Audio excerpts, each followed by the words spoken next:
Hoje a nossa aula vai ser o módulo 3, né? O módulo 3, que é Formas de Organização do Trabalho, Taylorismo, Fordismo, Taylorismo e Toyotismo.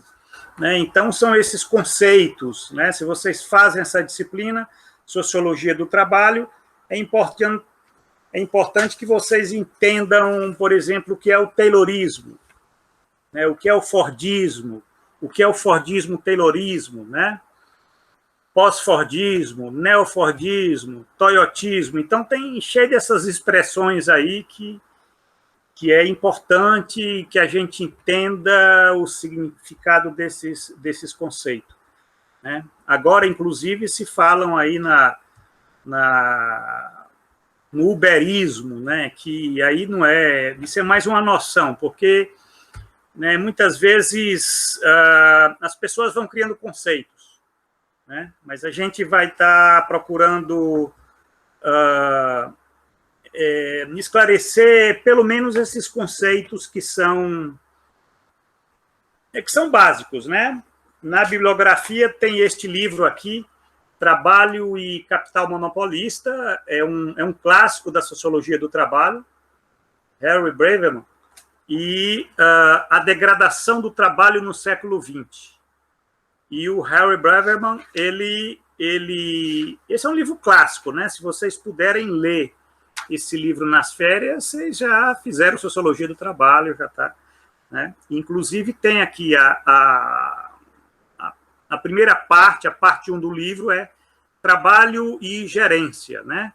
Aí ele fala trabalho e força de trabalho, as origens da gerência, a divisão do trabalho, gerência científica e os principais efeitos da gerência científica.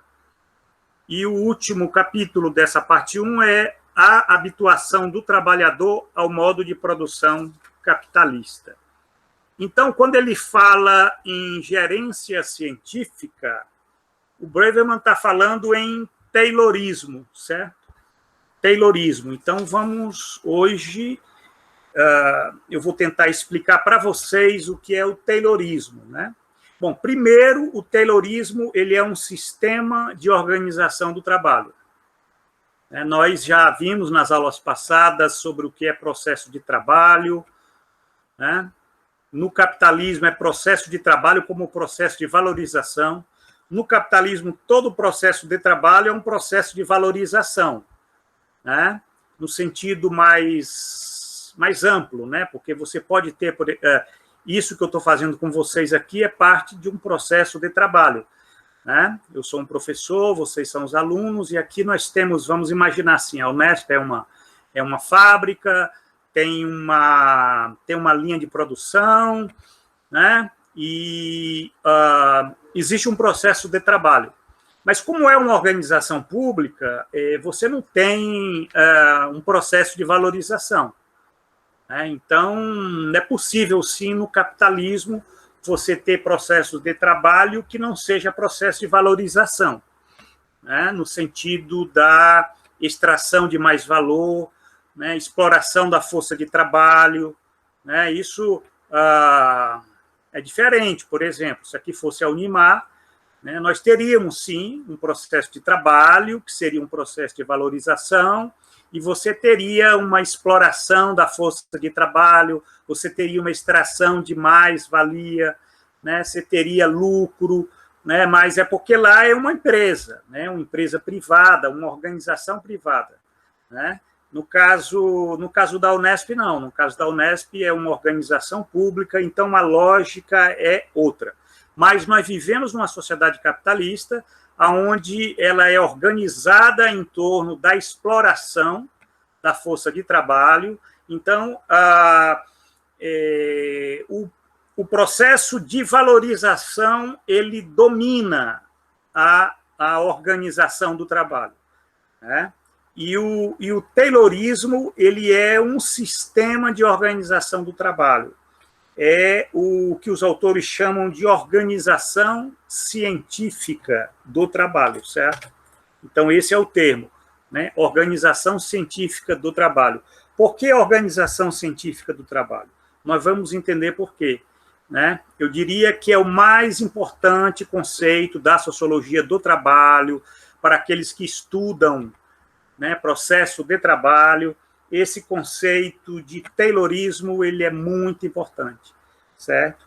O Taylorismo, ele se caracteriza pela separação das funções de concepção e planejamento das funções de execução. Olha que coisa interessante. No processo de trabalho capitalista, que está organizado de forma taylorista, você tem a separação entre aqueles que concebem, que planejam e aqueles que executam. Né?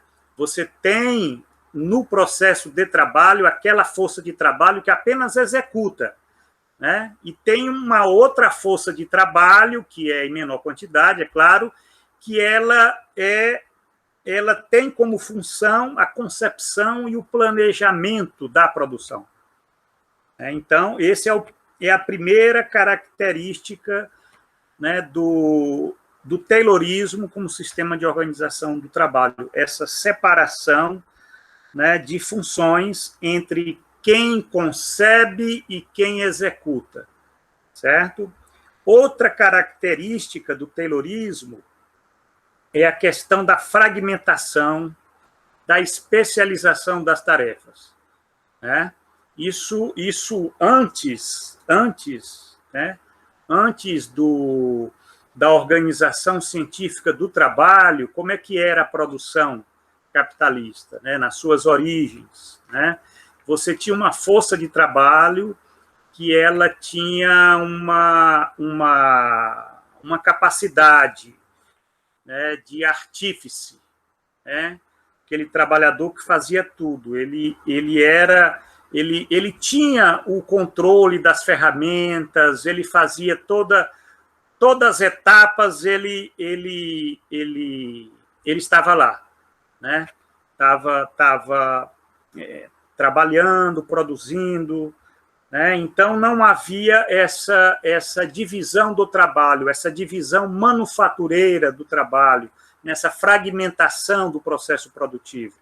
Né? Com o Taylorismo, você tem toda uma lógica de organização do trabalho que ela fragmenta, ela especializa as tarefas. Então, você pode até pensar aquele filme Tempos Modernos, do Charlie Chaplin. Quem não assistiu, assista, porque aí vocês, só vendo aquilo, vocês vão entender isso que eu estou falando. Né? Como é que aquele operário ele se transformou meramente no executor de tarefas monótonas, repetitivas, parcelares. Né? Isso é a fragmentação de tarefas que faz a organização taylorista do trabalho. Certo? Ela fragmenta, ela não quer mais aquele operário artífice que sabia, que conhecia todas as etapas do processo de produção. Né? Ela fragmenta esse processo de produção. Né? E os operários eles ficam executando aquelas funções parcelares, certo? Aquelas funções fragmentárias, né? Executando aquele movimento repetitivo e monótono, né, de segunda a sábado, 8 horas por dia. Vocês imaginem, né, isso é a linha de produção numa fábrica que é organizado de acordo com o Taylorismo, certo? Essa estratégia patronal, né, de quebrar as habilidades operárias. Né? Porque aquele operário que antes ele tinha o controle, que ele conhecia, ele tinha um saber fazer, né? Um savoir-faire, ele tinha esse saber fazer todas as etapas, né? Como artesão, ele conhecia todas as etapas do processo de produção. Aí chega o capital e fragmenta aquele processo, né? Instaura uma divisão do trabalho e aquele operário vai ser responsável apenas por uma parcela, né? Executando aqueles movimentos, né? E durante o tempo todo. né? Quem já trabalhou em linha de produção de uma fábrica sabe, né, como isso é duro, você passar vocês imaginem, passar 7 dias na semana, 8 horas por dia fazendo, né, operando aquele mesmo movimento. Isso daí é terrível, mas é assim como se instaurou, se trabalhou nas fábricas, né? Essa organização do trabalho taylorista, ela foi criada por um engenheiro, o norte-americano Frederick Winston Taylor, né? O Taylor era um engenheiro, era um empregado da Bethlehem Steelworks, e ele é que criou essa organização científica do trabalho, certo? Então, ele como engenheiro, por que científica? Por que organização científica do trabalho? Porque ele, como engenheiro, ele fazia pesquisa, ele fazia experimentos, né, controle de tempos, de movimentos, para verificar qual era o melhor modo dos operários estarem executando as suas tarefas, certo? Só para vocês verem que isso era uma forma de controle, certo? De disciplina fabril, né? Os engenheiros iam dizer como é que eles queriam que você executasse aquela tarefa. Estava tudo prescrito, certo? Então, o operário ele passava o tempo todo executando aquela tarefa, né, que estava toda prescrita pela engenharia, pelos engenheiros de produção. Inclusive, essa ciência, a engenharia de produção, ela nasceu com o Taylorismo, né? E é a ciência que estuda, né, a organização do trabalho para verificar como é que as tarefas podem ser feitas da melhor forma. Da melhor forma em que sentido? No sentido de você estar eliminando a autonomia dos produtores direto, está enxugando, reduzindo o tempo ocioso dos operários, certo? Enfim, está aumentando a produtividade do trabalho, certo? Então, como vocês podem verificar, o capital, né, isso é no começo do século XX, certo? O Taylor, ele falece em 1915, então, inclusive, eu estou até curioso para conhecer um pouco a história dele, né? Que ele falece, quer dizer, ele nasce em 1856, morre em 1915, então ele viveu pouco mais de 60 anos, né? Mas ele vai desenvolver essa organização científica do trabalho, ele vai desenvolver isso em fins do século XIX, começo do século XX nos Estados Unidos.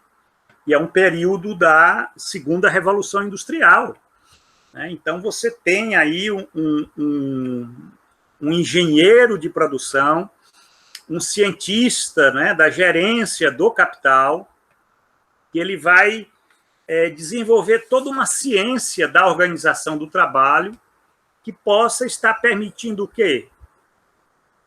O aumento na produtividade do trabalho, porque esse é o objetivo do capital. O capital ele tem essa obsessão por aumentar, né, por aumentar a produtividade do trabalho. E aí ele tem que quebrar a autonomia dos produtores diretos, dos operários, né? Por quê? Porque antes o operário, é aquilo que eu falei para vocês, né? Ele tinha uma qualificação que permitia que ele dominasse o processo de trabalho. Ele tinha um controle daquilo, né? Se ele, por exemplo, entrasse em greve, parava tudo ali. Ele é que sabia como fazer.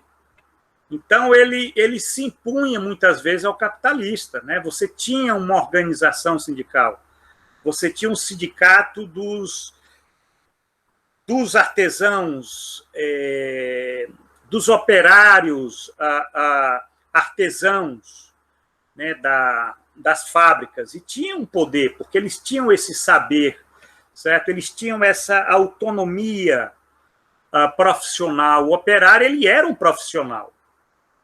É como, por exemplo, um profissional que passa tem um diploma, né, tem um conhecimento amplo. Então, o capital ele precisava quebrar essa autonomia da força de trabalho para poder estar intervindo, para poder estar reorganizando em função do aumento da produtividade. E aí a gerência ia dizer, olha, eu quero que você faça isso assim, porque é o melhor modo de fazer, certo? Inclusive, ele tem uma expressão aqui, né? Esse melhor modo de fazer é o que era o mais rápido, mais eficiente de execução, né? The one best way, né? O melhor modo de fazer. E o Taylor dizia que tem uma forma que é a forma mais eficiente de se fazer as coisas. E para isso ele estudava os movimentos dos operários lá no chão de fábrica, ele cronometrava, né? E isso era uma forma de estar buscando, né? Encontrando maneiras mais rápidas, né? Maneiras mais eficientes de executar as tarefas. E cada tarefa correspondia a um posto de trabalho, certo? Aonde você ia recrutar os operários para aquele posto, aqueles operários que fossem mais adequados para ocupar aquele posto, certo? Então, ele até dizia, the right man in the right place, né? O homem certo no lugar certo. Né? Olha só, isso é a organização científica do trabalho. Né? É exatamente organizar para você colocar naquele posto aquele operário que é o mais adequado para aquele posto. Né? Se uma certa tarefa, por exemplo, exigia o que ele chamava de um operário bovino, certo? Aquele operário que é operário bovino é aquele que não pensa muito, certo?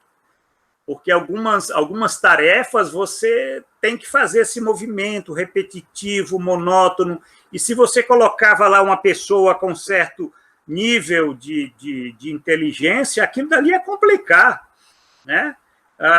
Ele não ia produzir, certo? Não seria muito adequado para ocupar aquele posto de trabalho. Né? Aquele posto de trabalho, muitas vezes, eles têm que colocar lá um imbecil, que é um cara que pensa pouco, mas faz como a gerência quer que ele faça. Então, só para vocês verem que a organização científica do trabalho, ela buscava atender às necessidades de acumulação do capital, certo? Ela reordenava o processo de trabalho visando encontrar a forma mais adequada, controlando os tempos, movimentos, enxugando, eliminando o que ele chamava de tempos mortos, né? Eliminando a porosidade na jornada de trabalho. O que é essa porosidade? É que na jornada de trabalho você tem aqueles movimentos, aqueles tempos que eles chamam de tempo ocioso, por exemplo. Ir ao banheiro. Para o capital é um tempo ocioso. Né? Quando o operário sai da linha e vai no banheiro, ele para, ele não está produzindo. Né? Então, isso daí tem que ser feito um controle, certo? Aquele tempo ali não é um tempo dedicado à tarefa produtiva. Né? O ideal para o capital é que o operário ele dedique 100% daquele tempo que ele está na fábrica às tarefas produtivas. Né? Então, só para vocês verem, até ir para o banheiro é um tempo ocioso para o capital. Embora para nós, né, nós sabemos disso, é uma necessidade. Né? Afinal, nós não somos máquinas. Mas a gerência científica do trabalho, ela organizava, reordenava o trabalho, a produção capitalista, de uma forma de praticamente reduzir a força de trabalho a esse movimento mecânico, certo? A uma peça numa engrenagem maior que é a máquina de produção capitalista. É por isso que eles utilizam até essa expressão, né, de tempo não dedicado às tarefas produtivas, você tem que eliminar a porosidade na jornada de trabalho, né? Gente, se vocês tiverem alguma dúvida, pode interromper e perguntar que a gente esclarece aqui, certo? Então, veja bem, o Taylor, né, o Frederick Winston Taylor, né, ele andava pela fábrica com o cronômetro, estudando os movimentos, estudando o tempo de execução das tarefas, né, para buscar resolver aquilo que os empresários eles consideravam como sendo uma anarquia da produção. O que é anarquia da produção para eles? Era esse controle que os operários tinham na produção. Né? E isso eles tinham que quebrar esse controle para poderem aumentar a taxa de exploração. Como vocês veem, o capital, se ele precisa aumentar a taxa de exploração, ele tem que quebrar, né, as habilidades, a qualificação operária, a organização dos trabalhadores, os sindicatos, enfim, só para vocês verem que tudo isso é um movimento a partir de uma lógica onde você tem duas classes antagônicas, né? O capital e o trabalho. Né? E o capital ele explora a força de trabalho. E é a partir daí que você tem a acumulação de mais valor, que é a riqueza abstrata para o capitalista.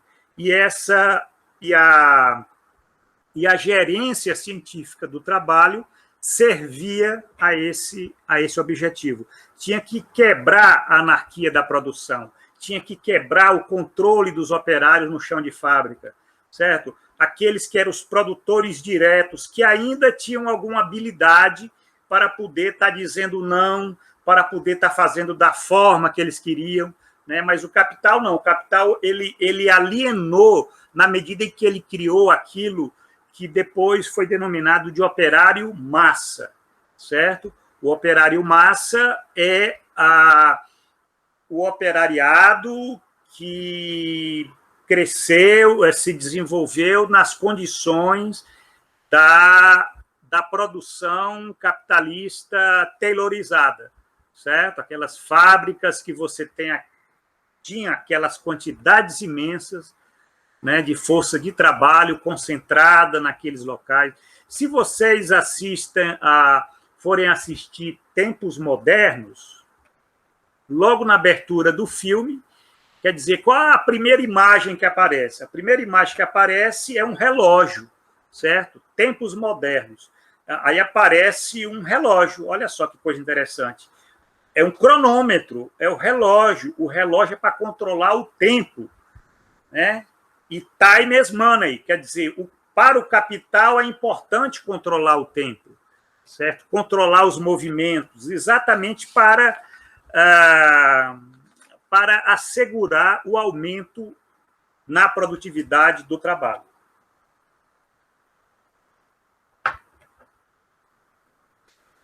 E é claro que todo o taylorismo ele foi fruto dessa segunda revolução industrial. Né? O taylorismo ele nasce nas condições de um operariado que ainda mantinha certas prerrogativas na qualificação para poder intervir no processo produtivo. Né? Predominantemente, se fala o taylorismo como um sistema de organização do trabalho, especialmente o trabalho industrial, né? Que é onde se dá a produção de mais valor. Certo? Embora hoje, quer dizer, o taylorismo ele ainda é muito atual. O taylorismo ele faz parte dessa alma do capital, né? Da forma como se organiza a produção capitalista e não apenas na indústria. Você pode ter esses princípios da gerência científica do trabalho também em outras áreas, né? Você pode ter no serviço, você pode ter no comércio, né, na medida em que se leve em consideração esses princípios básicos do Taylorismo, né, que eu já falei para vocês, que é a separação entre concepção e execução, certo? Ou a questão da intensificação da divisão do trabalho, né? Essa fragmentação das tarefas, certo?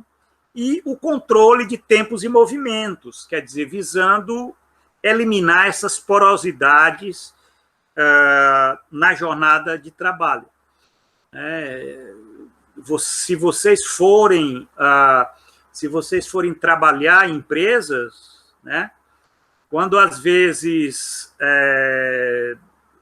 dois trabalhadoras estão conversando, por exemplo, lá no local de trabalho, vocês podem ter certeza que o gerente fica já olhando assim meio, né, é meio preocupado, porque para o capital aquilo dali é uma porosidade, é um tempo morto na produção. É necessário que o trabalhador ou a trabalhadora esteja à disposição de forma completa, né, para aquele processo de trabalho, né, para aquele processo de valorização, certo? Agora, tem um outro princípio do Taylorismo que eu queria falar para vocês, que Taylor, aliás, foi odiado, né, pelos operários, pelas operárias no fim do século XIX, começo do século XX. O Taylorismo era, né, os sindicatos industriais, eles queriam ver o diabo, mas não queriam ver Taylor, né? Eles resistiram muito ao Taylorismo. Houve lutas, houve greves, houve enfrentamento, quebra-quebra, porque os operários eles não queriam se submeter a um sistema que reduzia eles a nada, praticamente nada, meramente a uma peça de uma engrenagem de produção de mais valor, certo? Então, você teve sim lutas, resistências operárias, né, contra esse processo de controle do trabalho, né, dos produtores diretos, né, de controle e expropriação da autonomia, né, individual, porque aquele operário que antes tinha um savoir-faire, o Taylorismo foi cortando, né, reduzindo meramente a ser um operário massa, né, aquele operário que é apenas uma peça de uma engrenagem, e é assim como a gente vê no filme Tempos Modernos. Esse operário, o Taylorismo, ele juntamente com esses elementos que eu já falei para vocês, né, da separação entre concepção e execução, da questão da divisão do trabalho em tarefas parcelares, monótonas, repetitivas, a questão do controle de tempos e movimentos, com a redução daquela porosidade da jornada de trabalho, o Taylorismo ele vai também, né, criar um estímulo ao desempenho individual, né? Olha que coisa interessante, ele vai criar, né, prêmios por produção, né, exatamente para motivar a força de trabalho, certo? Isso é importante, hein? Né? Quer dizer, aquele operário que colaborava, aquele operário que submetia, né, que obedecia às prescrições do setor lá de engenharia, de produção, ele procurava estimular esse desempenho individual, hein? Estamos falando aí em indivíduos, um ali, outro acolá. Quem for discutir aquele filme A Classe Operária Vai ao Paraíso vai entender muito bem o que é o Taylorismo, vai entender muito bem o que é o Fordismo, Taylorismo, né? Que eu vou já falar do Fordismo, né? Mas estou falando agora do Taylorismo, porque o Taylorismo ele é um princípio, né, de organização científica do trabalho que foi adotado em 1915 na fábrica da Ford Motor Company, né, em Detroit, nos Estados Unidos, por Henry Ford. Henry Ford foi o o empresário, o empreendedor da indústria automobilística, que ele tinha uma visão também muito original, né, uma visão genial da produção do capital, né, um daqueles capitalistas que fazem história, né? E o Henry Ford, ele incorporou o Taylorismo na fábrica dele, mas ele procurou aplicar os princípios tayloristas sobre uma base técnica, tecnológica, muito especial, certo? Muito especial no sentido de que Henry Ford ele vai utilizar esses princípios tayloristas, né, numa linha de montagem acoplada a uma esteira rolante, né? Olha só que a originalidade dele, né? Ele pegou aqueles princípios de Taylor e deu uma formatação tecnológica, né? Ele inventou essa linha de montagem que tinha uma esteira rolante, onde o operário ficava parado. Aí vocês vão entender o filme Tempos Modernos, né? Que o personagem lá, o Chaplin, ele está parado na linha de montagem, executando um único movimento, né? Então, ali é a própria expressão do Fordismo, Taylorismo, certo? Porque os princípios tayloristas eles foram aplicados à produção fordista, né? Quando se fala fordista, vem de Henry Ford, né? Depois, esses princípios de organização do trabalho, né? Depois, o Taylorismo Fordismo foi adotado pelas mais diversas formas de indústria, certo? Não apenas na Ford Motor Company, né? Outras empresas automobilísticas, outras indústria de transformação, aonde você poderia ter uma linha de montagem aonde o operário, o trabalhador, ele não precisasse ficar se deslocando, né? Ao invés dele se deslocar até a peça chegava até ele numa esteira rolante, certo? Uma esteira num fluxo contínuo, né? Um fluxo progressivo das peças, das partes, né? E aí você já eliminava os tempos mortos, né? Porque aquela porosidade ela já não existia mais. O ritmo da produção é dada pela velocidade da esteira, da linha de montagem. Inclusive, no filme Tempos Modernos, mais uma vez, eu faço referência, porque ali é muito claro essa ideia, e é uma ideia também, é uma ideia genial, essa ideia de que a máquina ela imponha o seu ritmo ao homem, né? Só para vocês verem que são princípios de organização do trabalho capitalista que eles se perpetuam, se desenvolveram no século XX e está presente no século XXI nas mais diversas formas, adaptada às mais diversas formas de produção do capital, né? Quer dizer, o trabalho, além de ser repetitivo, parcelado, monótono, certo? A velocidade e o ritmo do trabalho ele passou a ser estabelecido pela máquina. Não era mais o trabalhador que decidia o ritmo que ele quer trabalhar. Não, era a máquina. Olha que coisa interessante, certo?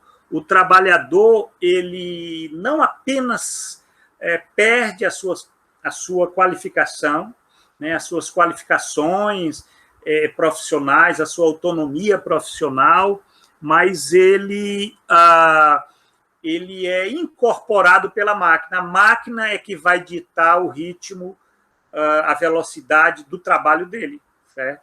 Tanto que tem uma cena do filme Tempos Modernos, só para vocês verem que O roteiro desse filme foi muito bem elaborado, né? Chaplin deve ter estudado a lógica da organização fordista, taylorista, né? Tem uma cena que o personagem ele é engolido pela máquina.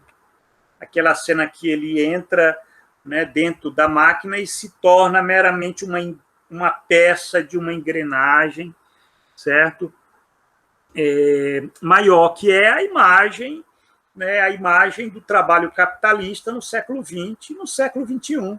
Porque o que é que acontece quando nós entramos numa organização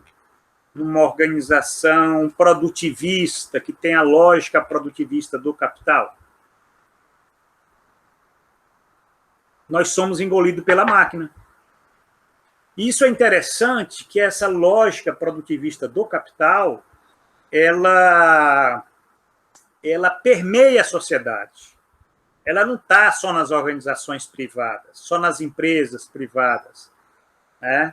Ela está nas empresas públicas, ela é incorporada, inclusive na universidade hoje, até na universidade pública, você tem essa lógica produtivista.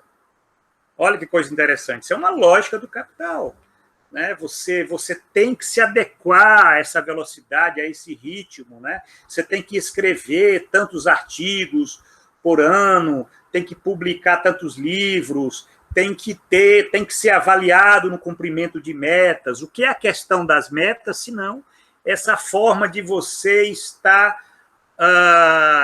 disciplinando a força de trabalho para que ela aumente a produtividade do trabalho. Então, isso aí é uma lógica voraz do capital. Isso já estava inserido naquilo que Marx vai discutir no Capital, né? Marx ele já pega esses princípios da lógica do capital, e o que Taylor, Ford, o que esses caras fizeram, eles foram geniais, porque eles conseguiram materializar através de dispositivos organizacionais da produção, né, essa lógica do capital, certo? Isso daí Só que Ford foi além, certo? Eu quero falar agora para vocês sobre o Henry Ford. Por que ele foi além? Porque, veja bem, ele incorporou os princípios tayloristas, né? Ele descobriu que Taylor tinha inventado uma coisa muito interessante, certo? Em termos para aumentar a produtividade do trabalho.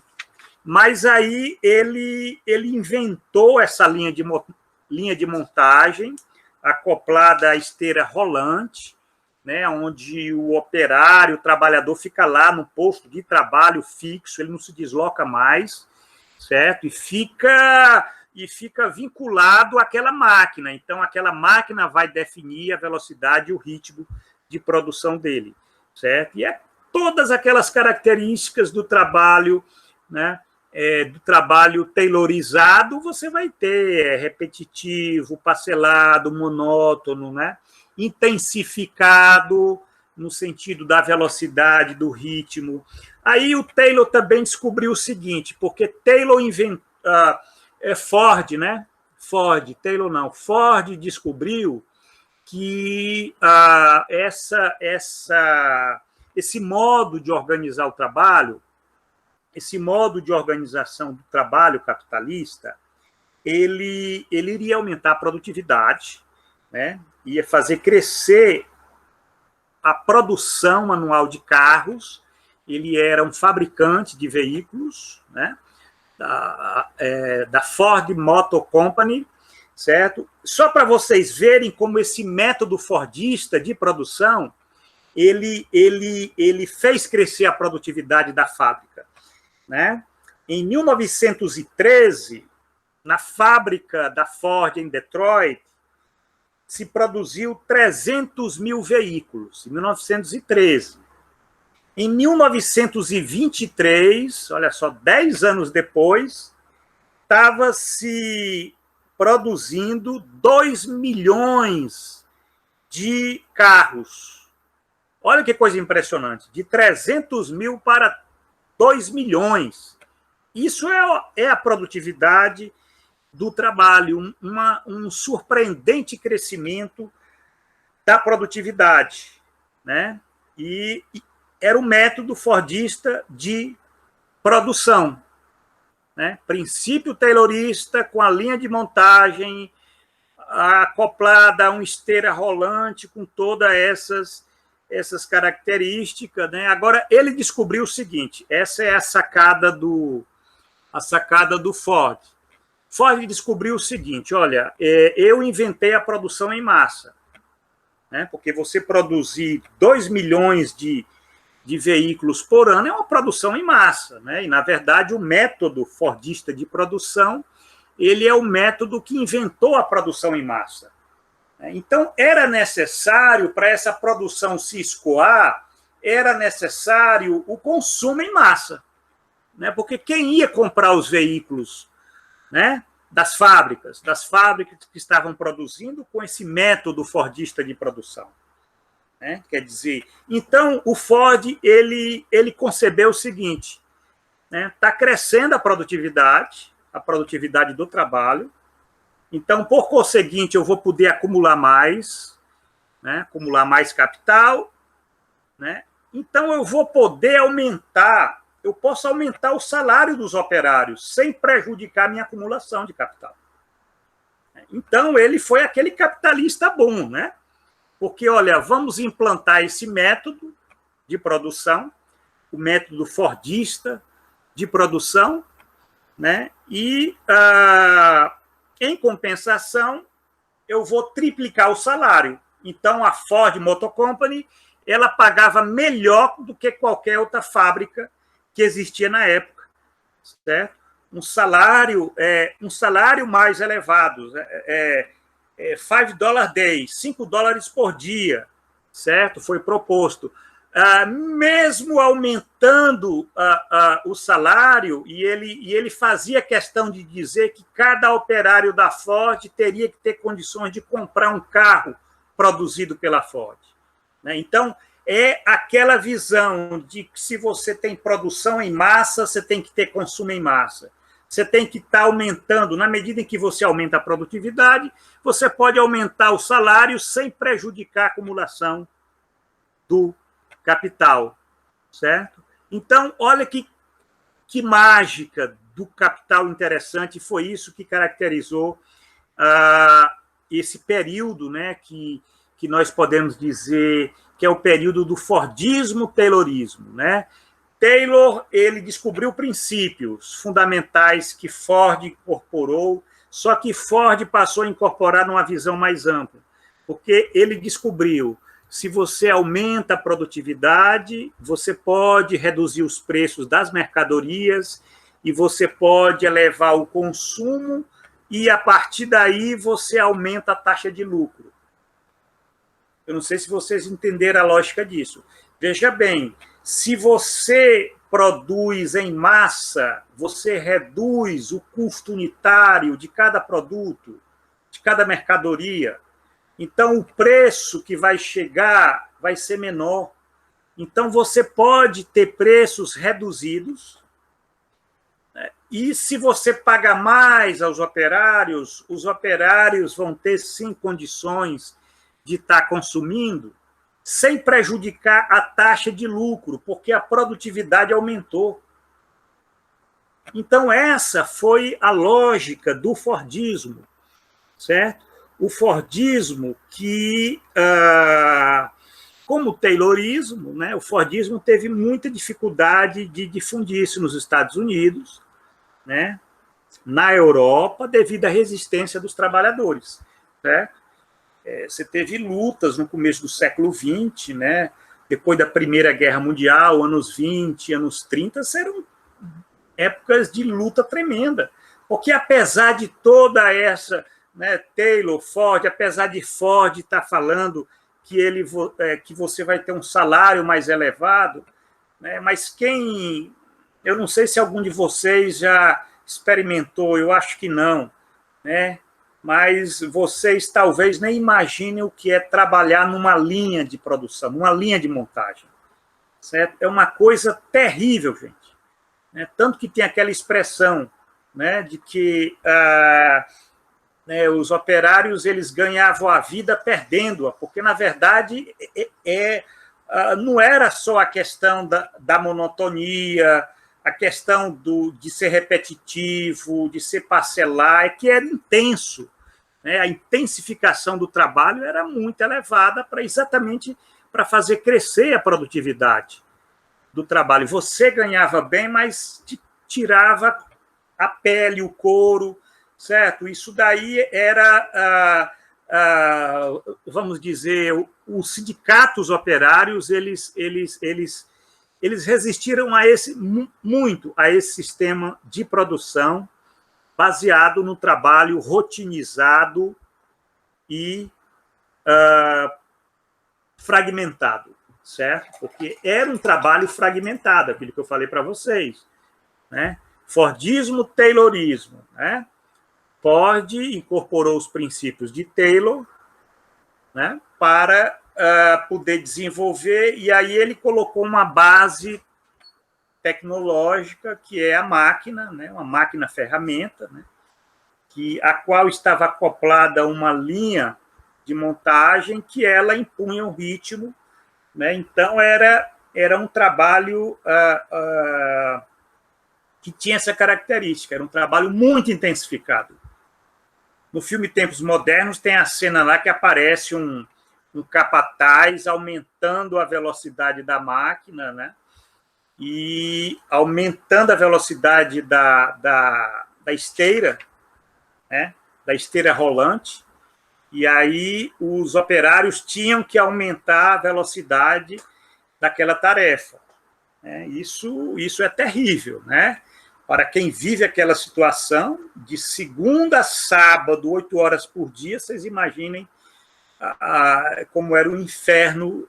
Você está numa linha de montagem, é de fato um inferno, se você não estiver preparado. Então, você tinha, aonde tinha organização sindical, sindicato forte, tal, havia enfrentamento, né?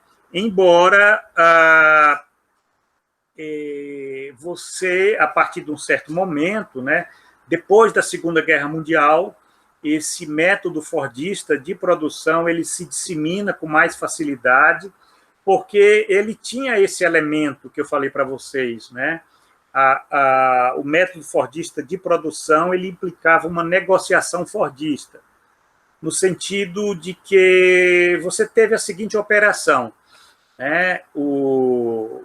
As empresas indexavam salários à produtividade do trabalho, né? Então, os operários passaram a ter melhores salários, eles poderiam estar consumindo mais, né? Aquele paraíso de mercadorias, né? E eles passaram a aceitar esses dispositivos do capital. Né? Em compensação, os sindicatos eles passaram a colaborar com as empresas, né, para que se aumentasse essa produtividade do trabalho, né, em troca da negociação, de uma negociação coletiva, onde os sindicatos iam discutir, né, acompanhando o contrato de trabalho. Então, você tinha toda o que veio se chamar uma negociação fordista de salários, certo? Que ela significou a criação nessas empresas, grandes empresas, certo? Estou falando em grandes empresas, estou falando dos Estados Unidos, da Europa, né? Mas no Brasil também passou a se ter essa forma, essa negociação fordista, certo? Que se disseminou principalmente a partir da industrialização pesada. Pois não, Andy? Diga. Eu já ia escrever, mas está me ouvindo? Sim, estou ouvindo sim, pode falar. Foi nesse sentido que os sindicatos eles começaram a ser mais responsáveis apenas pelo piso salarial, que hoje em dia eles têm essa relação muito forte apenas com manter os pisos, né? Negociar com as empresas os pisos. Foi a partir daí que começou esse processo? Exato. Na origem, os sindicatos eles só se tornaram fiscais da venda da força de trabalho. Eles não estavam mais discutindo o controle da produção, fazendo um enfrentamento da luta de classes, trabalho contra capital.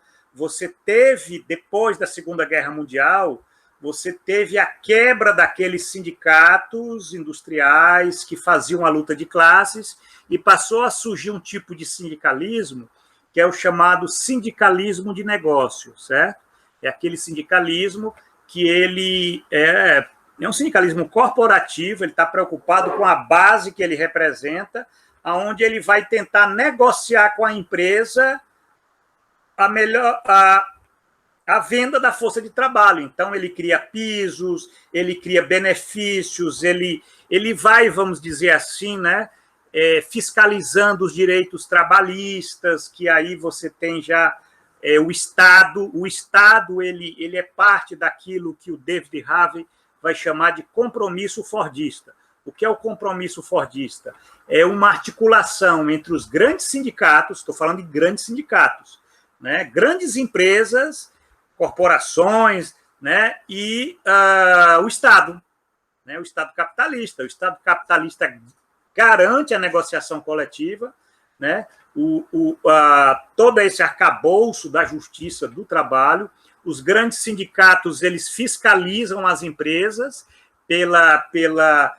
inclusive pela indexação dos salários à produtividade. Não é meramente a questão de um piso salarial.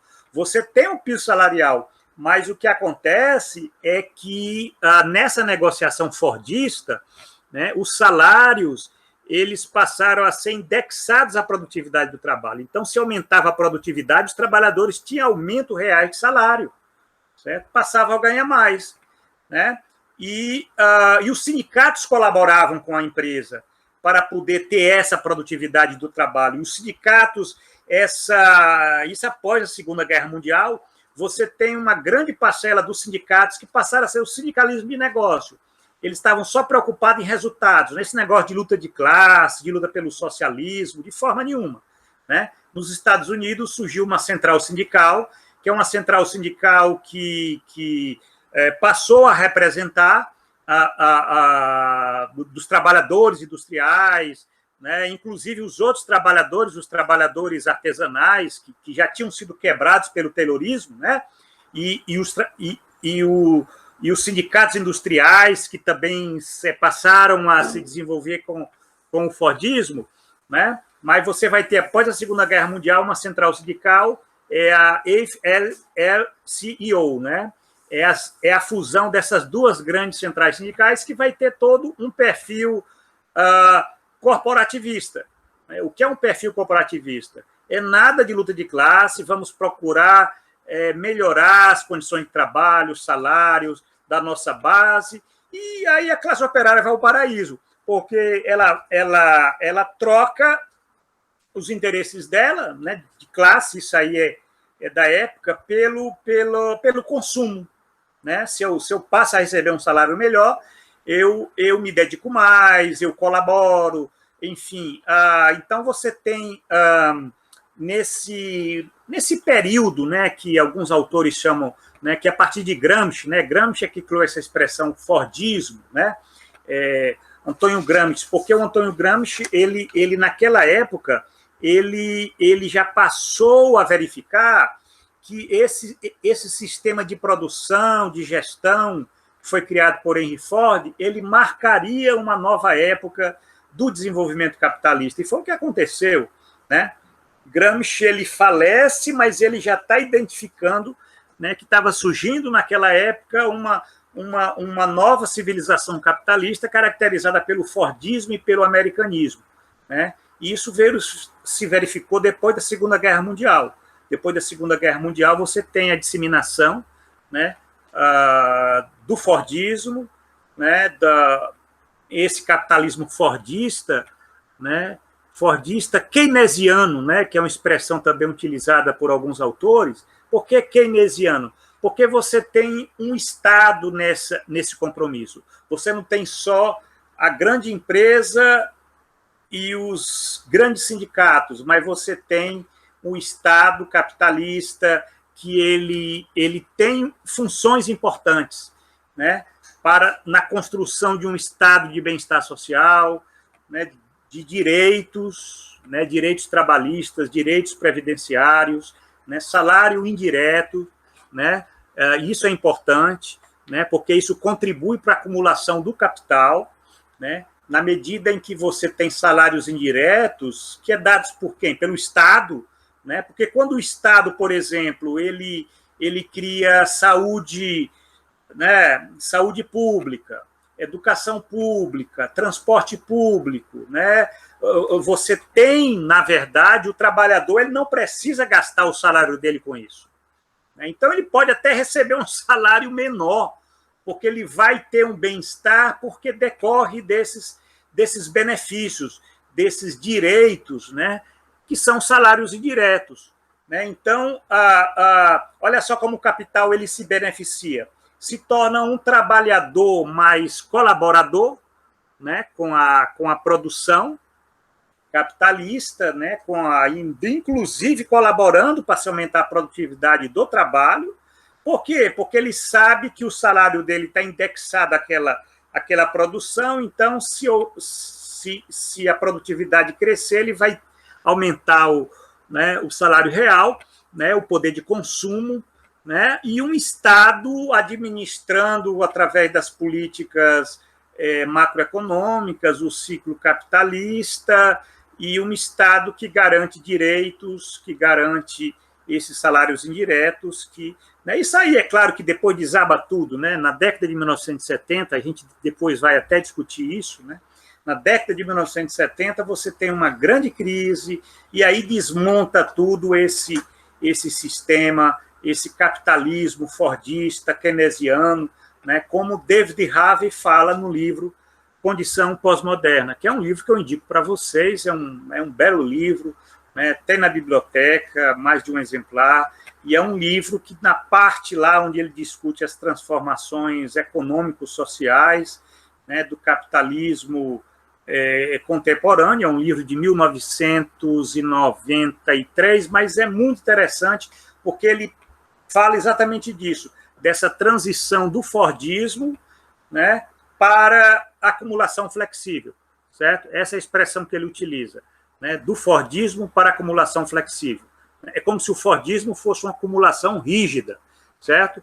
E aí ele fala em acumulação flexível, que é isso que os autores vão chamar de pós-fordismo, né, ou de neofordismo, tem toda uma discussão, né?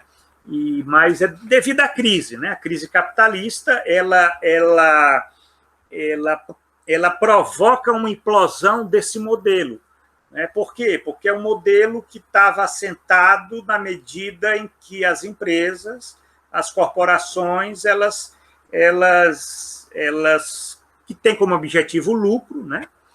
Essas empresas, essas corporações, elas já perceberam, né, uma crise. Que crise? Uma crise de lucratividade que passou a se manifestar em fins da década de 1960 e o começo da década de 1970. Então, você tem uma grande crise na metade da década de 1970, certo? Que essa grande crise capitalista vai promover uma reestruturação capitalista nos mais diversos aspectos da vida social, porque o capital em crise ele se reestrutura. Aliás, o capitalismo ele vive de crise, né? O que para nós é sofrimento, para o capitalismo é necessidade, ele tem necessidade das crises, porque a crise é o modo como ele vai reorganizar a produção para poder levar, né, a estar no patamar superior de acumulação de capital. E é isso que nós vimos a partir dessa grande crise, uma crise de lucratividade, é por isso que fez desabar toda essa arquitetura fordista keynesiana, porque ela estava baseada no princípio, né, no aumento da produtividade do trabalho, né, e no aumento da taxa de lucro. Né, na medida em que você passou a não ter nenhuma coisa nem outra, né, desabou. Certo? Eu diria, desde essa crise, o capitalismo nunca mais foi o mesmo. Eu não sei se a Wendy se entendeu. Entendi sim, muito obrigada. Obrigado. Então, tendo dúvidas, façam como a Wendy, interrompam, perguntem, porque isso é interessante, porque eu não sei se se vocês estão entendendo, mas eu vou passar para vocês esses dois verbetes, né? São algumas páginas, um que é intitulado Taylorismo e o outro intitulado Fordismo e Pós-Fordismo. O pós-Fordismo, como o nome diz, né? Com essa crise capitalista que tem na metade da década de 1970, né? É uma crise que ela decorre, aí tem as interpretações, né?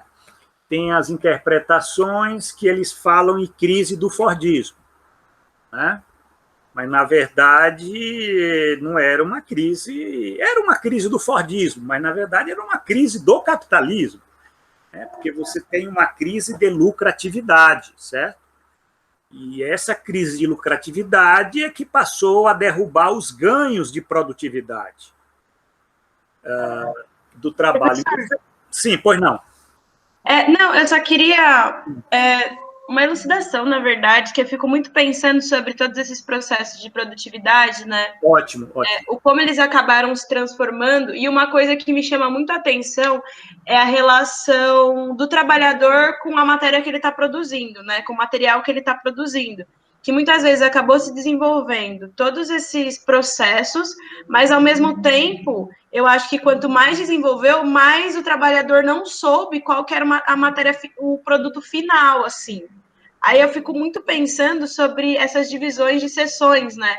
Então, uma pessoa que, como você falou bastante do tempos modernos, assim, como eu acredito que muitas fábricas ainda funcionam dessa forma, né? De dividir, subdividir, né, as seções, justamente para aumentar essa produtividade e, ao mesmo tempo, talvez até alienar esse trabalhador daquele produto final, né, daquele trabalho. Exatamente, olha aí, só. Taylorismo. Taylorismo. E aí eu fiquei pensando muito sobre o toyotismo também, né, que ele vai beber muito dessa fonte, dessas organizações, só que ele vai além porque ele também está passando por um processo de informação, né? Então, as informações elas estão chegando muito mais rápido com o avanço da internet, enfim, né? Das automatizações. Mas ele também bebe muito disso, né? Só que a ideia é que ele acaba pegando todas essas principais ideias e tenta transformar numa situação bem mais rápida, né? Porque ele exporta matéria-prima, ele aluga por pouco tempo os galpões, por exemplo, para que aquilo tudo saia, né? E querendo ou não, a Toyota foi uma das principais e maiores montadoras do mundo, né, de carros, assim. Então, como que acaba bebendo em tudo isso? Porque eu fiquei pensando muito sobre a questão que você falou, né, que os sindicatos, querendo ou não, eles acabaram tomando conta dessas questões de melhores condições, né, o trabalho ser pago pelo tempo, né?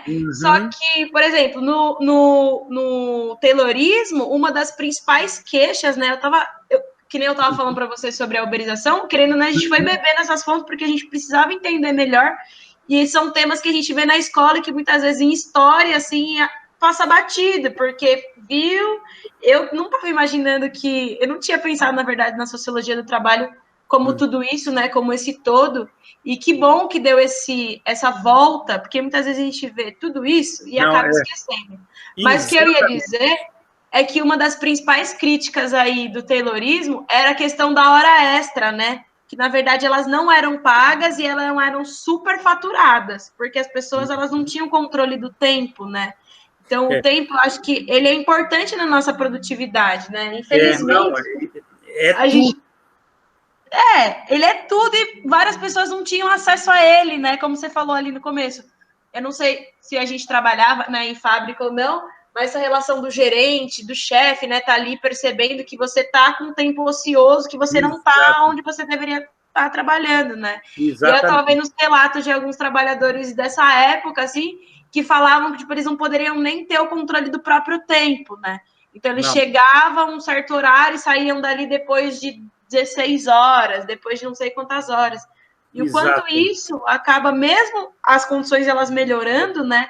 O quanto muitas coisas elas só mudaram de nome, porque eu acho que continuam a mesma coisa de uma forma mais maleável, assim, mas do mesmo jeito, você tem que bater o cartão, você tem que voltar, você tem que estar ali, tipo, eu trabalho com comércio, e é um saco ficar ligando toda hora, tipo, recebendo vários nãos, a pessoa desligando.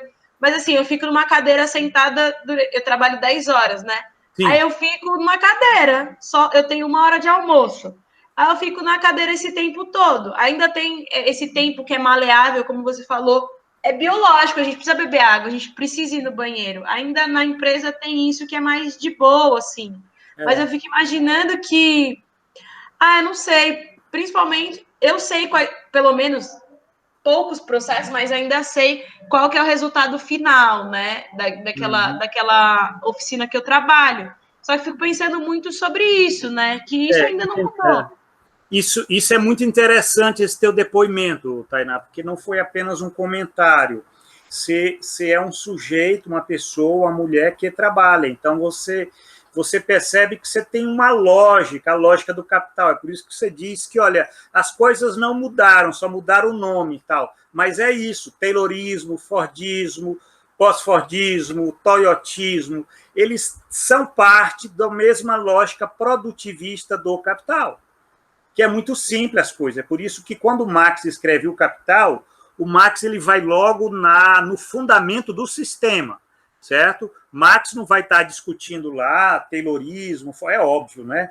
Que não vai estar, mas ele já está entendendo qual o mecanismo da acumulação do capital, que é exatamente a questão da organização do tempo nessa jornada, né? Nessa divisão entre trabalho pago e trabalho não pago, na produção de mais-valia, do lucro, certo? E aonde a questão do tempo é fundamental. Aí o trabalhador ele é alienado.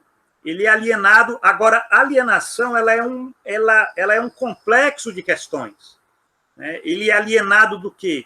Ele é alienado do produto, ele é alienado do processo, é alienado de si, é alienado dos outros. Quer dizer, você tem alienação e autoalienação. O Marx fala isso nos manuscritos econômicos e filosóficos, que todo trabalhador, se lê aquilo, ele se identifica, certo? Não é questão, porque foi escrita por Marx, não, é questão que ali você tem um pensador que já está pegando aquelas linhas essenciais da produção do capital.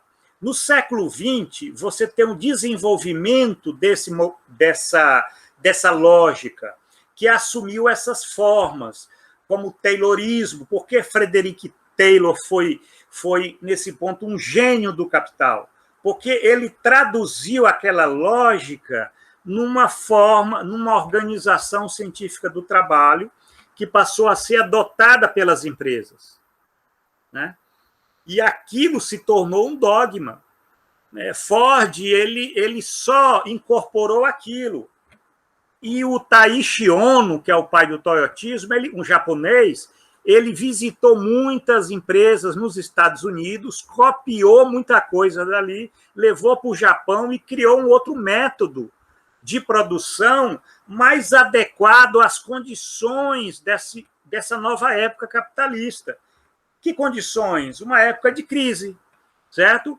Por quê? Porque numa época de crise você tem que organizar a produção de uma forma onde você não tenha estoque, onde você não tenha sindicalismo que fique em cima da empresa, né? Você tem que ter um sindicalismo de empresa, certo? Acabou, então. Então, eles tentam... Você tem que ter uma captura da subjetividade que ela vai ser diferente daquela que se dava com o Fordismo, Taylorismo, certo? No toyotismo, a captura da subjetividade ela é mais radical, né? Porque ela vai articular o medo, certo? Vai ser um mundo em crise. Então, você tem uma precarização do trabalho que se amplia na sociedade, porque o próprio Estado também muda a sua forma. Não é mais um Estado social, é um Estado neoliberal. Então, ele tem políticas econômicas que aumentam o desemprego, né, que corta direitos trabalhistas, cria medo nas pessoas. Então, as pessoas, quando elas têm medo, certo? Elas colaboram mais, elas vendem a alma ao diabo. Por quê? Porque elas sabem, se elas não colaborarem, tem uma fila imensa ali que vai colaborar. Então, a captura da subjetividade, ela existia também no Taylorismo, no Fordismo, mas com o toyotismo ela se tornou muito mais perversa, porque é o trabalhador que vai controlar a si mesmo com aqueles valores da empresa. Aí tem os artifícios psicológicos de manipulação que vai se disseminando com a gestão toyotista nas organizações, certo? Que são os mais diversos. A gente pode até estar falando nisso agora. Tem algum comentário aqui? Eu vi alguém que estava colocando alguma... Deixa eu ver aqui. A Wendy colocou: professor, com neoliberalismo, fordismo, taylorismo continuam como princípio, forma da produção. Veja bem, tem toda uma discussão na sociologia do trabalho que tem, para mim, que eu tenho uma leitura dialética, eu não concebo isso como coisas assim, que no princípio era taylorismo, depois o fordismo taylorismo, depois o toyotismo. Não é uma questão, você tem um processo onde você vai reorganizando a produção a partir desses princípios todos, né, se adequando às condições, certo? Numa condição de crise, se você adotar o método fordista de produção, pode ser que não dê certo para a empresa, porque o método fordista de produção ele é um conjunto que era adequado a um determinado movimento do ciclo econômico, dos negócios, certo? Numa época de crise como essa, o que é que você tem que ter? A empresa ela vai ter que ser mais enxuta. Então, você vai ter que fragmentar, não o processo de trabalho, você vai ter que fragmentar a empresa, você vai criar toda uma cadeia produtiva, onde você vai ter um núcleo, que é aqueles trabalhadores que montam, mas vai ser muito pequenos, e todos colaborando com a empresa, porque a empresa vai ter essa ideia da empresa família, e aí ela quer desenvolver esses valores, né? Você vai ter todo o movimento ideológico na sociedade para disseminar lógica empresarial, então todo mundo vai falar a linguagem dos empresários. Isso, se você for perceber, isso é um movimento ideológico, né? Você começa a falar que você é um empreendedor, que você é patrão de si mesmo, então é você S.A., e que nós temos que ter, vamos dizer, fazer a gestão da nossa vida, que é tudo linguagem empresarial, né? É uma forma de alienação. A classe trabalhadora, você tem uma tremenda ofensiva para quebrar qualquer forma de consciência de classe, né? Você não tem que ter consciência de classe, você tem que ter uma consciência corporativa, né? Se dedicando aos princípios empresariais, aquela empresa que você está, ou então aquela empresa que você presta serviço, porque você já não tem um emprego. Você tem uma empresa, que é PJ, que você vai prestar serviço a uma grande empresa. Então, você já se acha que você é capitalista, quando, na verdade, você tem a ocultação do vínculo empregatício, né? E não tem direitos trabalhistas, não tem direitos previdenciários, né? E a pessoa se acha empresário, microempresário, né, microempreendedor individual. Então, você tem toda uma carga ideológica muito forte. O toyotismo ele se caracteriza por uma carga ideológica muito forte, no sentido da exploração da força de trabalho, e eu diria até mais, da superexploração da força de trabalho, certo? Porque essa ideia de superexploração significa que esse comprometimento salarial ele às vezes fica abaixo do necessário para a satisfação das necessidades físicas e espirituais do trabalhador. Só para vocês verem que é um processo de uma época de crise, né? Pois não? É que assim, eu fiquei pensando um pouco na questão de como você teve todo um processo de mudança, inclusive na relação do Estado, de dar esse salário, qual foi o termo que você falou? Salário indireto, exatamente. Salário indireto, isso. Como que ficou a questão dos trabalhadores em relação aos sindicatos, que eles não têm tanto poder como o Estado, né?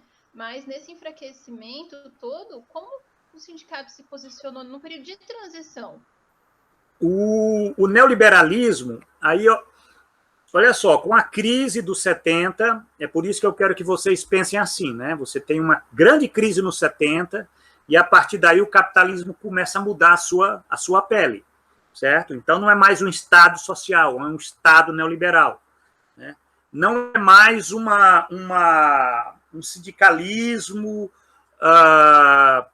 que ele defende a negociação coletiva, né? Defende a categoria, né? Porque você tinha muito isso. No Brasil, até os fins da década de 1970, vocês já ouviram falar daquelas grandes greves do ABC paulista, né, de 1978, 1979, 1980, né, São Bernardo. Você tinha categoria metalúrgica tá em greve, se reunia lá no estádio da Vila Euclides. O sindicalismo lá estava... a explosão do sindicalismo no Brasil. Então, você tinha essa feição ainda fordista, certo? Que as fábricas fordistas eram imensas, tinham milhares de trabalhadores, né? A fábrica da Ford em São Bernardo, ela chegou a ter 120 mil trabalhadores, 120 mil operários naquela fábrica. Era quase uma cidade. Para você andar dentro dela, você tinha até ônibus que circulava dentro da fábrica. Então, eram fábricas imensas, eram categorias imensas e eram sindicatos fortes que negociavam salários, que lutavam. Você tinha consciência de classe, né? O PT ele se originou dessa época, né? Lula, o PT, a CUT, quer dizer, se originaram nessa época que você ainda tinha esse fordismo no Brasil, essa forma ainda da grande indústria fordista, tal. Isso daí, com a crise dos 70, foi um vendaval, certo? A década de 1980, no Brasil ela começa, mas lá já estava muito desenvolvida, por exemplo, nos Estados Unidos, na Europa Ocidental, no Reino Unido, você já tinha um neoliberalismo. O que é o neoliberalismo?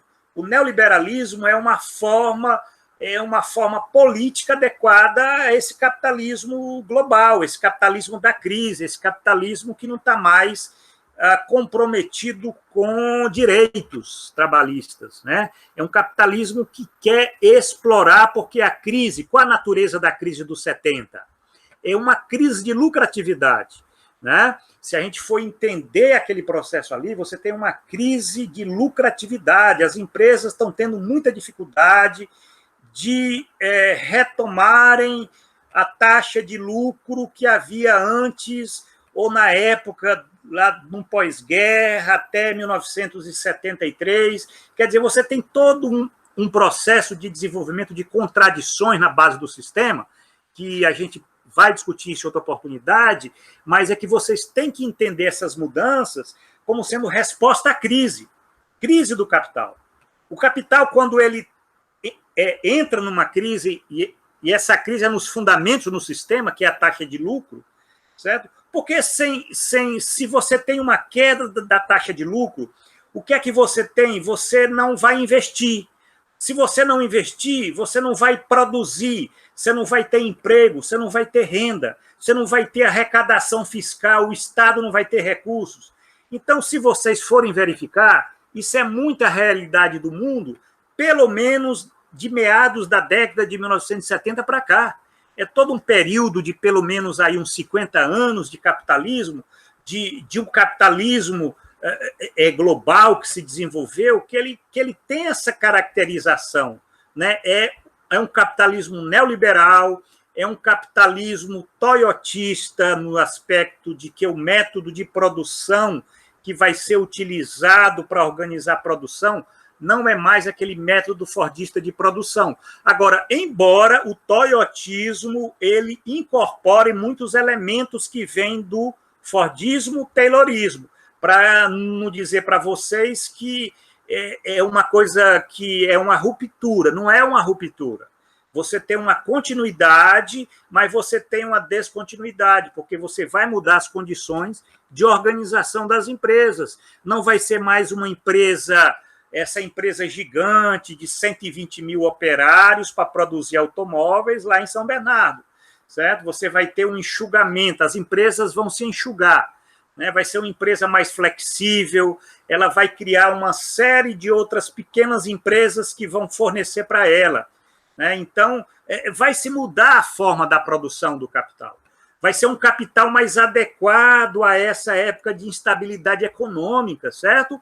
Que nós vivemos, né? A geração de vocês nascem numa época de muita instabilidade, né? Onde o capitalismo é assim, o capitalismo dá 2, 3 passos, já entra em crise. Aí depois reestrutura e dá 2 passos, entra em crise. Então, e às vezes dá passo, mas ainda nem conseguiu resolver a crise, né, que teve antes, aí vai, é o que a gente vê hoje, né? Nós estamos hoje uma crise em 2020, a gente acha que é só da pandemia, a pandemia apenas foi o gatilho, porque as economias já estavam desacelerando, né? Agora, mal sai da crise de 2008, já entra numa crise em 2020.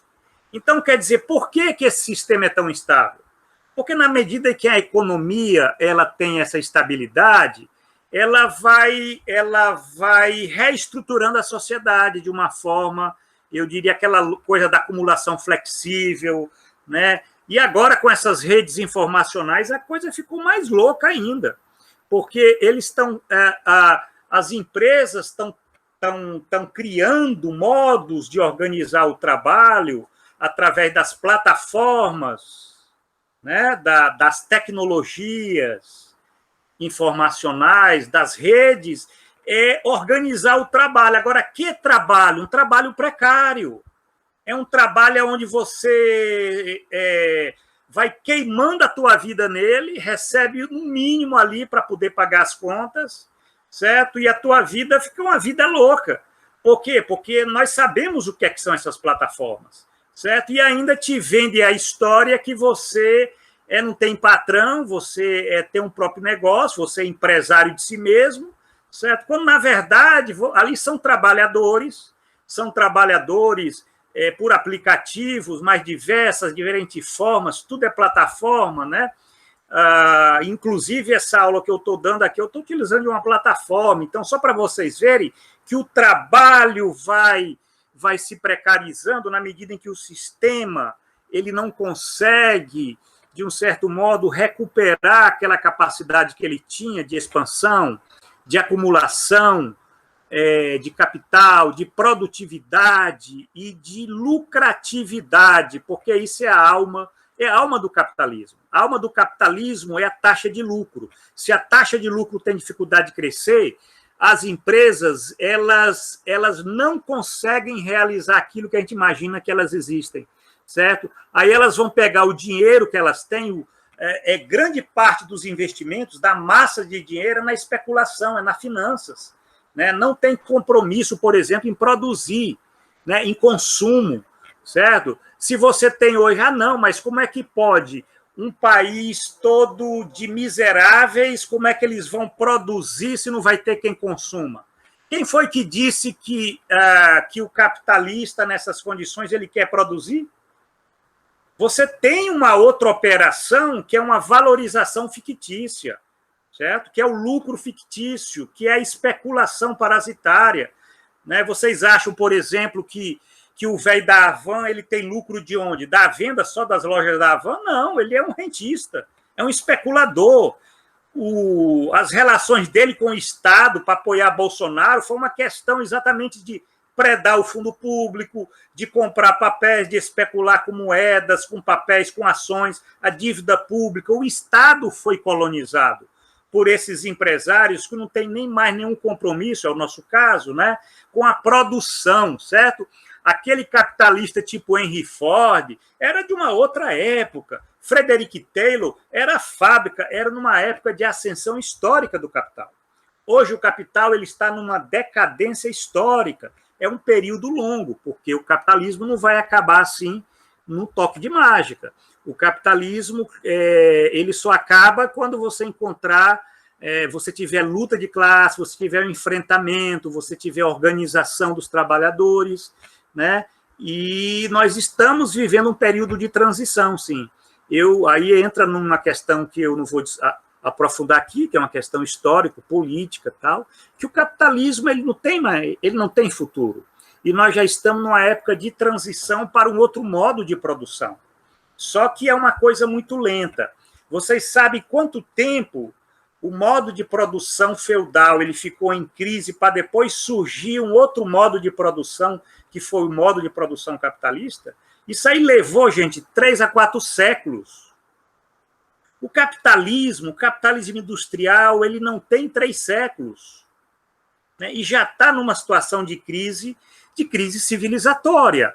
Talvez isso vai perdurar durante todo o século XXI. Eu tenho certeza que eu não vou ver a dominância desse outro modo de produção. Não sei nem se os meus filhos vão ver. Enfim, isso daí, nós que somos cientistas sociais, a gente pode estar refletindo, a gente pode estar tendo essa visão, mas ter essa consciência que nós estamos lidando com um sistema que ele não consegue resolver as suas crises econômicas. E aí é crise econômica, mas é também crise social, crise política, crise ideológica das ideias, da subjetividade. Então, você tem uma situação terrível no plano global, porque todos estão implicados, principalmente aqueles países que estão nesse bloco de hegemonia neoliberal, certo? Do capitalismo liberal, né? No caso, pensar a União Europeia, pensar a América do Sul, pensar Estados Unidos, que é o coração desse capitalismo liberal, né? Embora na Ásia esteja surgindo uma outra formação social, mas ainda, né, é um elemento muito incipiente ainda, se a gente for discutir aqui a China, né? Porque ali você tem outro movimento, né, que é parte do capital, mas não já tem elementos pós-capitalistas. Olha aí a contradição. É parte do capital, mas ainda tem elementos pós-capitalistas, como foi a União Soviética no século XX. Mas ninguém vai estar discutindo isso. Então, veja bem, Taylorismo, Fordismo, né, marcaram o século XX, certo? E no finalzinho do século XX, com essa crise dos 70, essa crise que é uma crise que a raiz dela está na taxa de lucro, né? Marx ele vai explicar a crise capitalista. É claro que você tem diferentes formas de crise capitalista, né? Você tem crise de superprodução, você tem crise de subconsumo, você tem crise de desproporcionalidade entre setores da economia. Os economistas estudam isso, né? Mas a crise das crises, a mãe de todas as crises, a raiz, é a crise de lucratividade, certo? Porque é como se fosse um problema cardíaco, né? Você pode ter problema no pulmão, no fígado, no intestino, na visão, mas se você tiver um problema no coração, ele te mata, certo? Se você não se cuidar. Então, quer dizer, só que a crise de lucratividade, ela é uma crise que assume essas formas. E no caso do capitalismo global, a forma que ela assume é que são crises financeiras, porque é um sistema onde a financiarização está muito avançada. E por que está muito avançada? Porque é onde vai essa massa de capital-dinheiro, que não consegue se valorizar na produção, porque a taxa de lucro tem mantido num patamar insuficiente, a reprodução ampliada do capital, e você tem uma atração pelas finanças, certo? Hoje, se algum de vocês fosse capitalista, tivesse muito dinheiro, né? Muito dinheiro assim, 2, 3 bilhões de dólares, né? Vamos trabalhar em termos de dólares, certo? Com certeza vocês ficariam naquela dúvida: eu vou comprar papéis, títulos, ações, comprar dívida pública, comprar ouro, ou vou investir numa fábrica para produzir mercadoria? Com certeza, se você fosse investir numa fábrica, você estaria louco, porque dá muito trabalho. Embora tenha capitalista investindo na produção, mas vocês podem ir atrás que você tem outros laços de elementos aí ligados à questão financeira. Hoje o capitalismo é um capitalismo financeirizado. O que significa? É um capitalismo que não se baseia mais predominantemente na produção, embora dependa da produção, porque o capital fictício, ele, embora seja um fetiche que se desprende do capital industrial, certo? Ele precisa do capital industrial. né? Ele precisa. Então, por exemplo, vejamos uma empresa que não consegue dar rentabilidade, né? Ela não consegue empréstimo em banco, ela não consegue vender os títulos na bolsa, e a lucratividade, né? Isso é um dos elementos que vai garantir o quê? Garantir investimentos, certo? Vai garantir que os fundos de ações, os fundos de investimentos, eles financiam aquela produção. Olha aí a Uber, pronto, vou dar um exemplo aí da Uber. A Uber é uma empresa? Né? É uma empresa que depende muito dos fundos de investimento, certo? Que compram ações da Uber, as ações estão na Bolsa de Valores de Nova York, essas ações sobem, descem, mas elas crescem na medida em que a empresa mostre que ela está criando todas as condições para ter lucro, né, através dessas formas de exploração por plataformas, certo? De ganhos, né, de lucro, né, lucro comercial, lucro, né, nem todo lucro é um lucro industrial, mas é um lucro comercial, onde ela tem um modelo de produção, que é esse modelo que vocês sabem, de motoristas por aplicativo, mas se vocês forem olhar com cuidado, né, a coisa é mais complexa, porque a Uber também está vendendo dinheiro, né? Ela está incentivando os motoristas a pedirem empréstimos para comprarem, né, um veículo que eles vão utilizar, então eles vão ser endividados com a empresa que eles trabalham, né? Embora não sejam reconhecidos como empregados, eles não são empregados da Uber, né? Mas como não são empregados, eles são controlados, eles têm todo um sistema, né, uma plataforma que é organizada, né, toda a gestão é feita pela Uber, então como é que eles não são empregados? Então você tem aquilo que eu falei para vocês, a ideologia está bombando, né? No capitalismo global, né, o toyotismo ele é um método de produção, e ele é utilizado nas empresas, porque as empresas, embora, aquilo que eu falei para vocês, embora, quando eu falo em crise de lucratividade, não quer dizer que as empresas não tenham lucro. Tem lucro. Tem muito lucro, certo? Mas o lucro, essa taxa de lucro, essa taxa média de lucro, ela não está num patamar que permita que você tenha um crescimento, o investimento produtivo, o crescimento da economia, como havia antes da grande crise dos 70, certo? Então, você tem que, de um certo modo, estar aumentando a exploração para poder garantir uma taxa de lucro que ela nunca foi tão importante como hoje. Por quê? Porque a empresa que dá lucro, ela vai conseguir atrair investidores financeiros, porque é isso que vai sustentar as empresas. Investidores financeiros em que sentido? São aqueles caras que são os donos do dinheiro, porque quem é que são donos do dinheiro hoje? São os financistas, certo? Os fundos de investimento, né? Esses fundos que estão por trás, inclusive fundos de pensões, que estão por trás das empresas. Ou vocês acham que as empresas industriais elas estão totalmente desguarnecidas só com o capital delas? Não. São empresas que por trás dela você tem o capital financeiro, né? E o capital financeiro ele é muito selvagem. Ele quer retorno imediato. E as empresas, então, ela tem que explorar mesmo. Se uma empresa diz que está fazendo uma reorganização ao estilo bem do Taylor, do Ford, mas do Taiichi Ohno, né, reestruturando para enxugar empregados, certo? As ações das empresas disparam, né? Vai atrair fundos de investimento que vai comprar ações dessa empresa, porque vai se especular e vai dizer que essa empresa vai ter um retorno bom, certo? Embora você diga, para a sociedade vai significar alguma coisa, vai significar desemprego, né? Olha a Boeing aí, com essa crise, com essa pandemia, com a crise econômica, a Boeing já sinalizou que vai demitir aí 30 mil empregados nos próximos meses no mundo. Quer dizer, é uma forma dela estar se reorganizando para poder estar sinalizando para os investidores, para estar dizendo assim, ó, nós estamos aqui, certo? Então, hoje as empresas, elas são empresas que ela tem laços muito arraigados com o capital financeiro.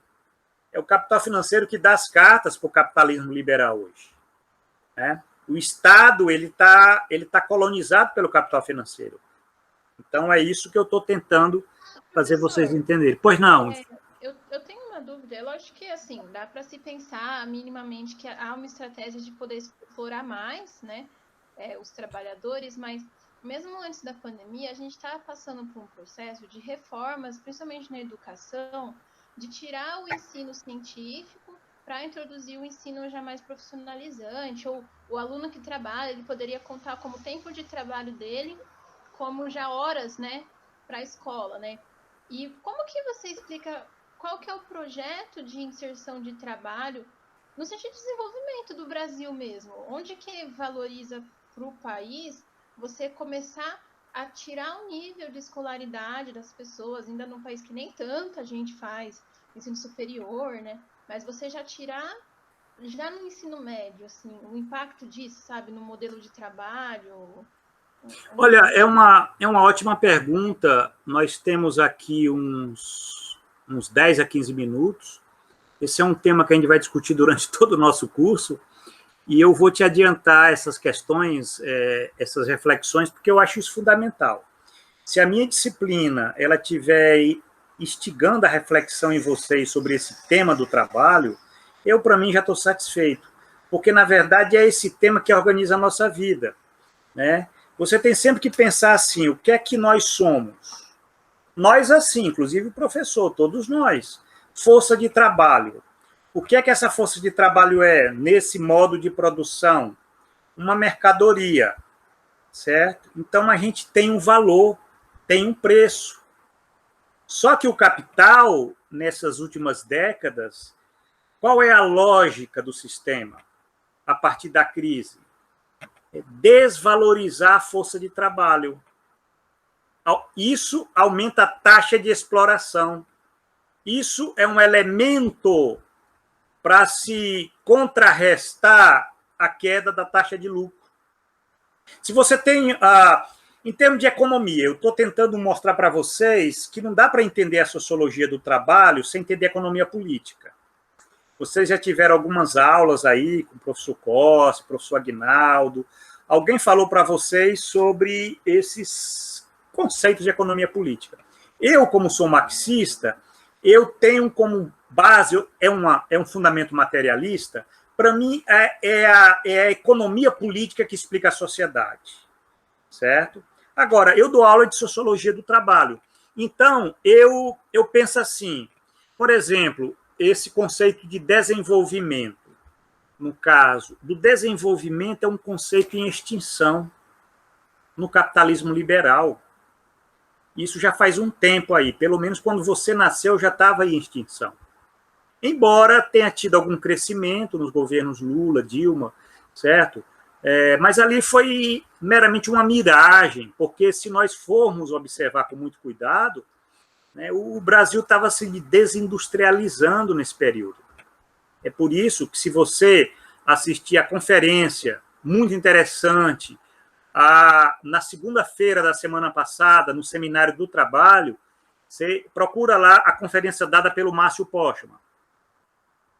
O Postman, ele é muito interessante, porque ele vai falar num conceito de neoextrativismo para o Brasil. O que é que significa? É uma sociedade, né? É um modo de desenvolvimento que não consegue mais desenvolver o país. Então, se você não tem desenvolvimento, todo o nosso projeto de desenvolvimento, que surge lá com Juscelino Kubitschek, né, já antes dele com Vargas, né, com todo o nacional desenvolvimentismo, né, você tem todos aqueles elementos, eles eram elementos da criação de uma civilização nos trópicos, civilização brasileira. aquilo tudo com a ditadura, o golpe de 64, com a ditadura militar, com toda essa mudança que teve no bloco no poder, certo? E mesmo com a redemocratização, né, mas é uma coisa curiosa, tivemos a redemocratização, mas vamos desaguar onde? Do neoliberalismo, né, Fernando Collor, certo?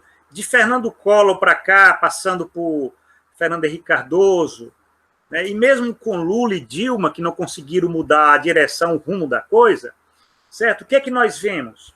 Nós vemos uma crise de desenvolvimento no Brasil e, por conseguinte, com todos os impactos na vida social, né? A gente está falando de educação. Qual o sentido de educação num país onde você não cresce, você não se desenvolve? Então, isso é uma coisa muito séria.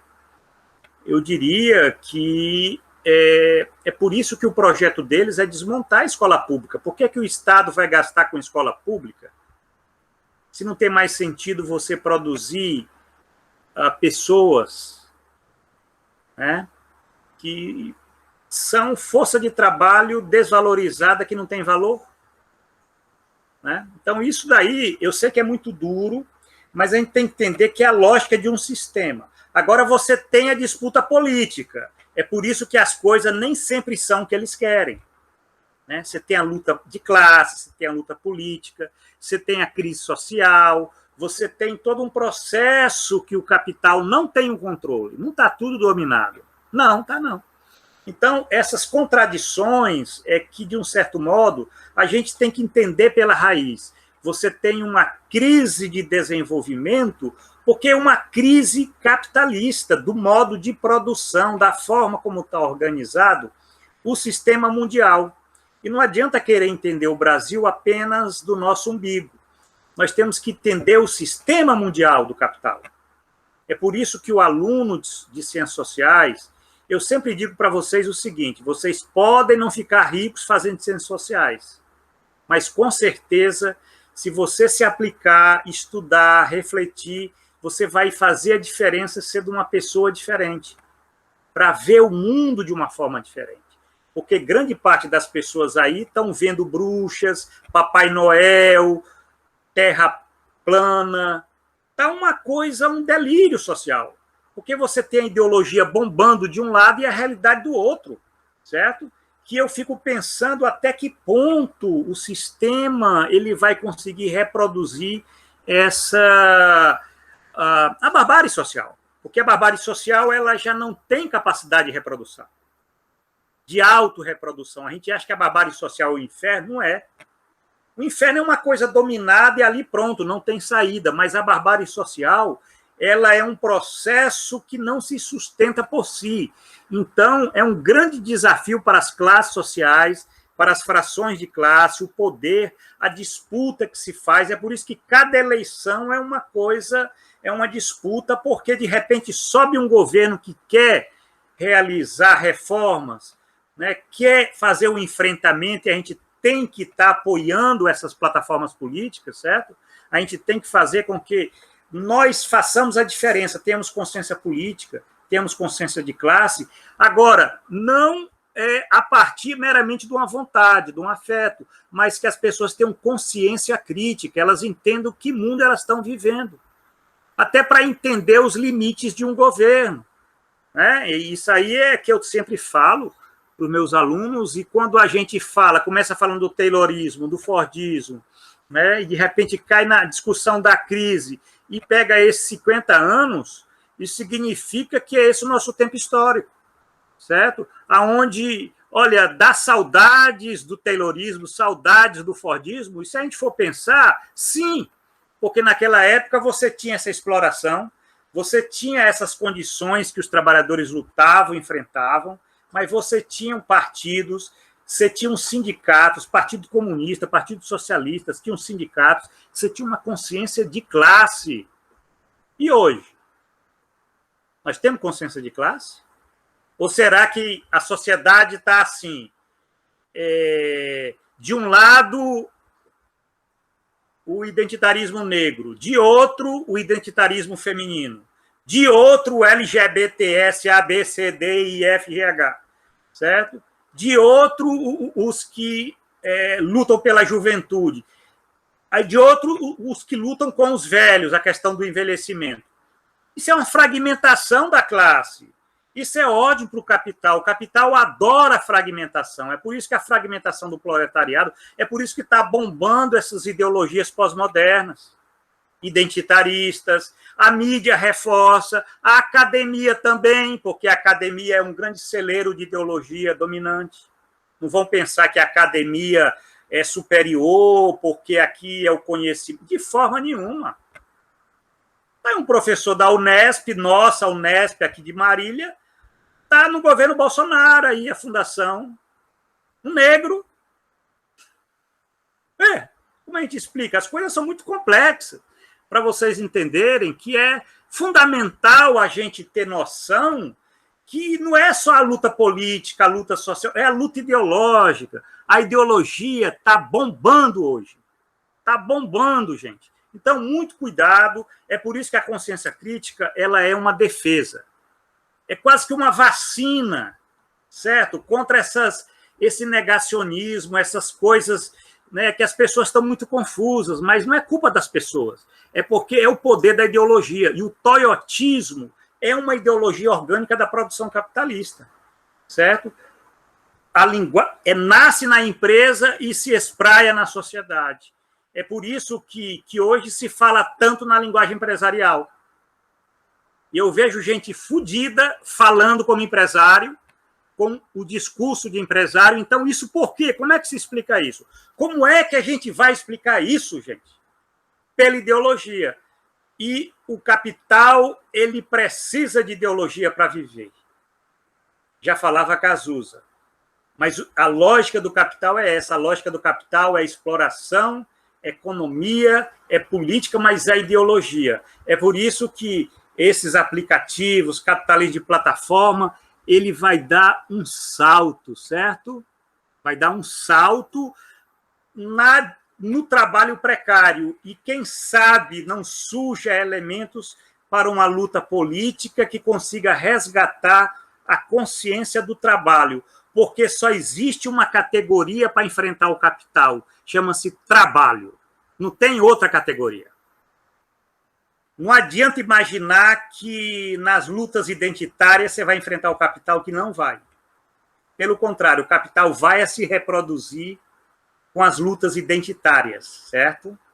É isso que eu falo. E eu lamento muito, a nossa política está sendo reduzida ao discurso identitário dentro da esquerda, certo? Aonde o discurso da classe social, do trabalho, do enfrentamento contra a exploração, a pauta econômica não se discute. Só se discute pauta de costumes, pauta de valores. Gente, isso é preocupante. Eu estou concluindo, né, agora. Eu vou passar para vocês esses dois verbetes. Taylorismo é fundamental, porque é na raiz lá da organização do trabalho capitalista. Fordismo, certo? Pós-Fordismo, toyotismo é uma forma de pós-Fordismo. Depois do Fordismo, né, prevaleceu o toyotismo como ideologia orgânica. A gente vai voltar a falar nisso. Quando a gente for discutir dos filmes, a gente vai estar voltando a essas temáticas, certo? E eu vou passar esses dois PDFs, certo? E o próximo módulo que nós vamos estar discutindo, é o módulo 4, na próxima semana, ele vai ser, olha só, vamos voltar a discutir isso daí. Formas da precariedade do trabalho e estranhamento social.